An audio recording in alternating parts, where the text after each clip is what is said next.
Est-ce que vous pouvez nous expliquer pourquoi les scientifiques considèrent aujourd'hui le Maroc comme l'un des plus grands patrimoines géologiques au monde?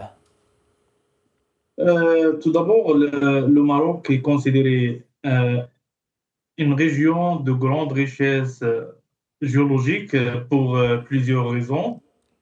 Donc, soit des raisons paléontologiques, soit des raisons structurales, ça veut dire la structure de la Terre. Et le Maroc, bien sûr, c'est une région qui enregistre des événements qui racontent l'histoire de la Terre, bien sûr. Si on prend des exemples de cette histoire de la Terre enregistrée dans les roches marocaines, datant de plus de 3 milliards d'années, voilà. Si on prend l'exemple de la richesse paléontologique et les différents événements enregistrés au Maroc, l'explosion cambrienne, The Great Biodiversity Event enregistré dans la région de Fezouata, Zagoura, la grande diversité des trilobites, des ammonites, des céphalopodes, ainsi de suite, mais également les grandes vertébrés, à savoir les dinosaures, les reptiles marins, les reptiles volants, ainsi de suite. Et récemment également, le Maroc a livré une grande richesse au reste humain qui, bien sûr, racontait l'histoire de l'évolution de l'être humain dans le monde. Bien sûr, on a le plus ancien Homo sapiens, mais également récemment, les ancêtres des Homo sapiens ont été enregistrés au Maroc. En plus, au niveau géologique, certains événements de l'histoire de la Terre, de la structuration de la Terre, ils ont été enregistrés au Maroc, à savoir les subductions et les grandes orogénèses à travers les temps géologiques, à l'occurrence au niveau de la région de l'Anti-Atlas, au niveau de la région du Rif, au niveau de la région centrale, la Meseta, ou le Haut Atlas et le Moyen Atlas. Donc, ce Justement, sont Monsieur des Lagnaoui, événements qui racontent en quelque sorte l'histoire de la Terre. justement, est-ce que les découvertes récentes montrent que nous sommes encore loin d'avoir tout découvert? Je parle ici des trilobites récemment identifiés dans l'Anti-Atlas, sachant que vous faites partie des chercheurs ayant participé à cette découverte. Oui, donc ces différentes découvertes, elle attire bien sûr les chercheurs scientifiques à l'échelle internationale. Donc, vu leur valeur scientifique, la rareté, la nouveauté de ces données qui racontent l'histoire de la Terre, il inclut bien sûr les découvertes paléontologiques. Et si on prend l'exemple de certains sites au Maroc, à l'occurrence la région de Mibladen, la région de Mid-Bladen était un passage inaperçu pour les touristes qui traversent le Haut Atlas vers le Sahara marocain pour le tourisme. Mais après la découverte de ces empreintes de ptérosaures, qui sont des reptiles volants, ils ne sont pas des dinosaures, et ces découvertes, vu la publication scientifique et les différentes communications au niveau des congrès, des rencontres internationales. Alors Donc, justement, que a fait en représente quelque sorte la promotion de la région. Et on voit les touristes traversent la région du Haut Atlas vers le Sahara en restant quelques jours dans la région de Midel pour voir ces empreintes de dinosaures et de ptérosaures. Monsieur Lagnaoui, que représente scientifiquement le site de Mibladen? Pourquoi est-ce qu'il est aujourd'hui si important au niveau international? Que s'est-il exactement passé sur ce site? Donc, la valeur du site, c'est une valeur vue sa richesse paléontologique. Donc, on a déjà publié et d'autres équipes ont publié des découvertes paléontologiques dans le site, donc à savoir les empreintes de dinosaures, les empreintes de ptérosaures, des reptiles, des crocodiles, des mammifères, mais également il y a les microfossiles et d'autres découvertes qu'on va faire la divulgation prochainement, c'est la découverte des poissons au niveau de la région de Midet, de Mibladen. Donc, cette richesse, elle a une valeur dans la reconstitution de l'histoire de la Terre à l'échelle internationale, mais également à l'échelle du Maroc. Et ce qui attrape les gens qui travaillent sur l'évolution des êtres vivants, euh, des dinosaures, parce que cette roche qui date du Crétacé moyen, ça veut dire avant la limite de la crise biologique qui était vers la fin du Crétacé, aux alentours de 65 millions d'années. L'ensemble des événements et la grande biodiversité découverte de la région au niveau de la région de Midelt, euh, au niveau de la région de Midelt, bien sûr, a attracté les scientifiques en particulier, mais également les touristes et les touristes intéressés au tourisme naturel, au tourisme géologique, ainsi de suite. Donc, oui. Revenons à présent sur votre métier. Concrètement, comment travaille un paléontologue sur le terrain? Est-ce qu'on peut passer des semaines à fouiller, à chercher sans rien trouver? Oui, ça arrive. Des fois, on passe des journées, des semaines à fouiller dans les régions cibles, mais on ne trouve rien. Donc, mais également, l'intensification des recherches, de l'exploration, elle pourrait aboutir à des découvertes. Donc, on a soit dans le Haut Atlas, soit dans l'Anti-Atlas ou les hauts plateaux, la région de Mibledin. Donc, on a passé des jours. Mais quand on trouve quelque chose, bien sûr, on cherche toujours à faire l'intégrer dans son cadre scientifique. Ça veut dire faire la publication, sa valeur scientifique, mais également donner sa valeur patrimoniale.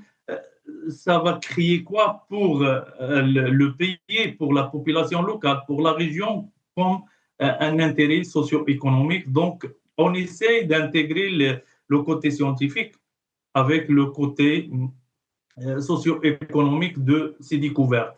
Mais pour faire l'exploration, soit qu'on vise des roches particulières, ça veut dire on connaît que les dinosaures existent dans des roches de Jurassique, Crétacé ou Trias, donc on vise ces roches et on explore, soit on fait des explorations à l'aide de la population locale qui nous aide bien sûr dans ces découvertes, parce que la population locale, elle passe la vie entière dans ces régions. Donc, il observe des choses étranges et parfois il nous appelle, cher professeur, on a vu quelque chose d'étrange dans la région, telle ou telle région. Donc, est-ce que vous pouvez nous apporter des explications? Donc, on constitue notre équipe et on visite la région et on voit cette chose étrange, c'est une découverte, s'il a une valeur scientifique, s'il a une valeur patrimoniale ou touristique, ainsi de suite.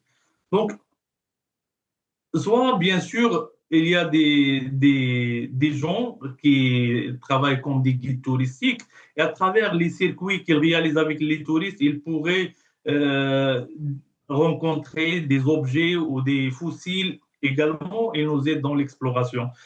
Mais le travail essentiel, c'est bien sûr, on vise la roche où on cherche tel ou tel fossile, par exemple les dinosaures. Si on cherche les trilobites, on va chercher dans des roches qui datent du Paléozoïque, ça veut dire au-delà de 280 millions d'années. Et donc, là, on cherche l'objet à travers les roches qui existent dans les différentes régions marocaines.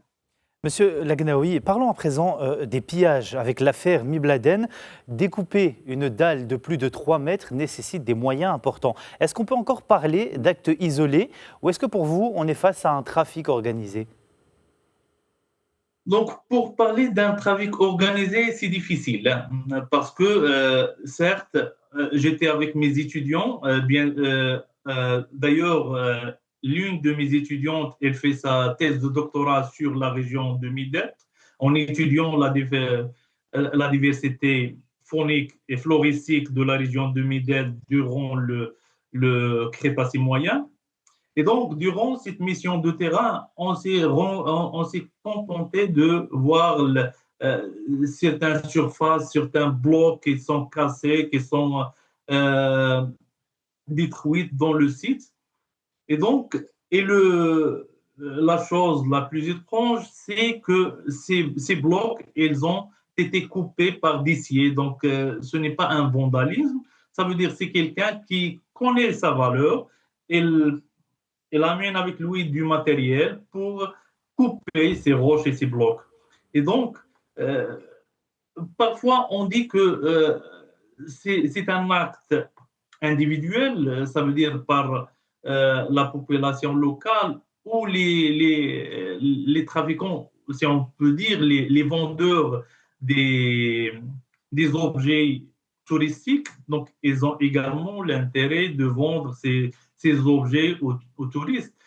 Pour parler d'un acte organisé ou un trafic organisé, si difficile parce qu'on n'a pas les évidences, on n'a pas les arguments pour parler de ça, mais certains trafiquants locaux, ils pourraient vendre les fossiles, ça, et les connaît dans le Haut Atlas, dans la région de Midès, dans la région de l'Anti-Atlas. Donc, parce que la population locale, dans des conditions difficiles, des conditions de vie difficiles, là où il n'y a pas beaucoup des opportunités d'emploi, donc la seule chose, c'est travailler soit comme guide touristique, soit pour vendre, entre guillemets, ce qu'ils appellent des souvenirs pour les touristes.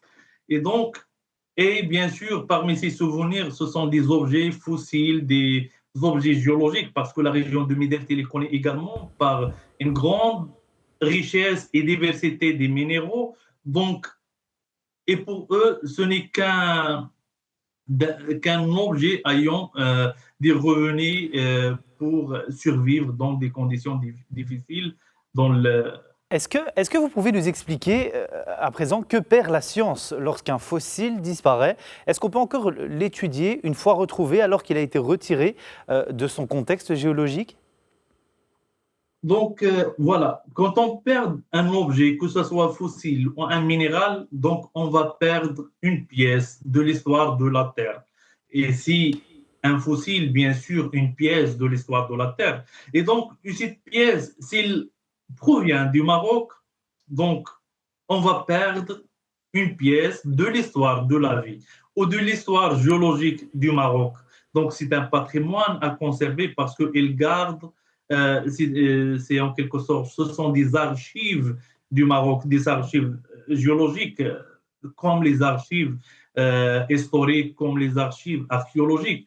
Donc, ils racontent une histoire de notre pays. Et si on perd ces pièces, que ce soit des minéraux, que ce soit des fossiles, donc on va perdre une partie de notre histoire. Et souvent, ces parties, quand ils sont vendus, sont exposées à des musées, à des exhibitions à l'étranger. Donc, alors que c'est notre patrimoine qu'on devrait voir, que notre génération devrait avoir une idée sur l'histoire de leur pays. Voilà comment le Maroc a évolué à travers ces 3 milliards d'années, comment la vie a évolué au Maroc à travers ces 3 milliards d'années. Donc, tous ces éléments, ils vont être enregistrés ou archivés ailleurs et pas dans notre pays.